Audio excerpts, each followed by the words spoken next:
semuanya, perkenalkan nama saya Tiara Kirana Wulandari dari kelas 10 APL 3.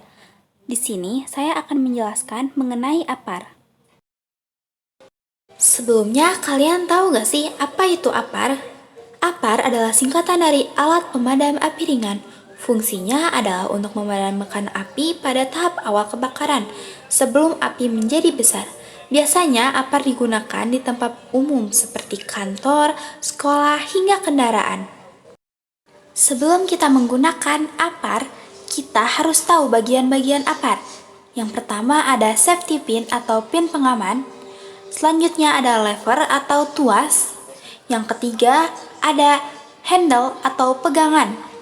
Dan yang selanjutnya ada pressure gauge atau pengukur tekanan. Lalu ada silinder atau tabung. Dan ada hose atau selang. Serta ada nozzle atau corong.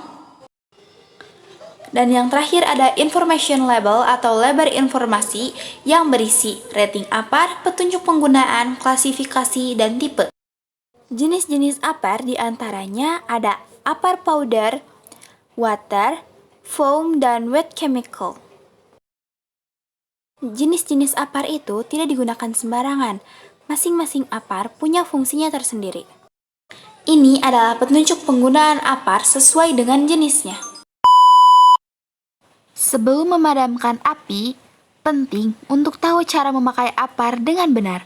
Ada 4 langkah mudah yang bisa diingat dengan kata PASS, yaitu pull, aim, squeeze, dan sweep.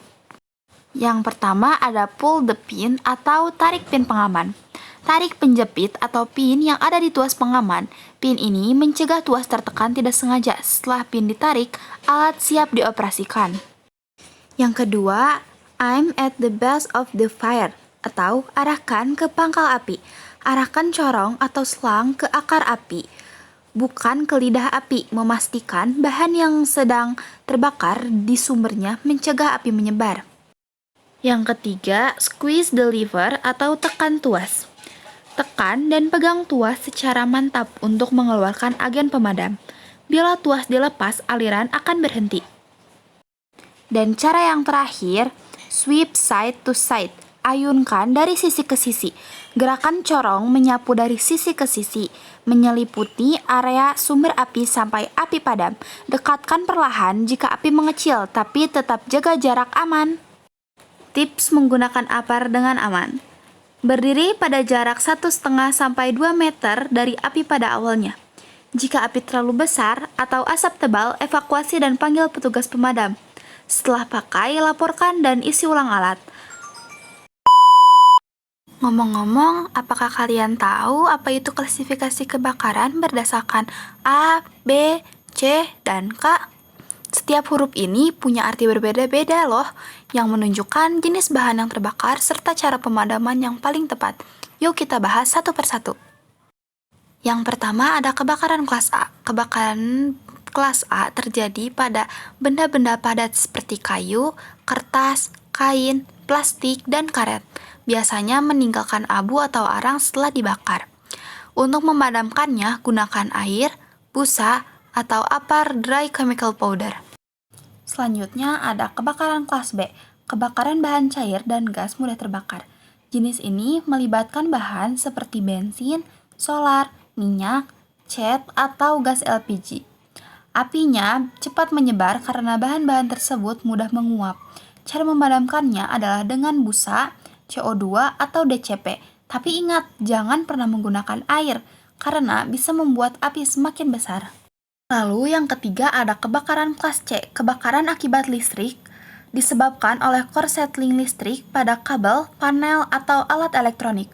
Untuk memadamkannya, gunakan CO2 atau dry chemical powder karena tidak menghantarkan listrik. Air tidak boleh digunakan karena bisa menyebabkan sengatan listrik yang berbahaya. Lalu selanjutnya ada kebakaran kelas D. Kebakaran logam. Kebakaran ini terjadi pada logam reaktif seperti magnesium, titanium, atau natrium. Api pada logam sangat panas dan sulit dipadamkan. Gunakan serbuk kimia khusus logam dan hindari air maupun CO2 karena bisa menimbulkan reaksi ledakan. Dan yang terakhir ada kebakaran kelas K. Kebakaran minyak, masak, atau dapur. Kebakaran kelas K sering terjadi di dapur, misalnya pada minyak goreng yang terlalu panas. Gunakan wet chemical, yaitu bahan kimia basah yang dapat menurunkan suhu dan menutup permukaan minyak agar api tidak menyala lagi. Air sangat berbahaya karena bisa membuat minyak menyembur dan memperluas api. Nah, sekarang kalian sudah tahu kan bahwa setiap kebakaran punya cara penanganan yang berbeda. Dengan mengenali kelas kebakaran A, B, C, D, dan K, kita bisa memilih alat pemadam yang tepat dan mencegah api menyebar lebih luas. Selalu waspada, tetap tenang saat darurat, dan jangan lupa pelajari cara penggunaan APAR dengan benar.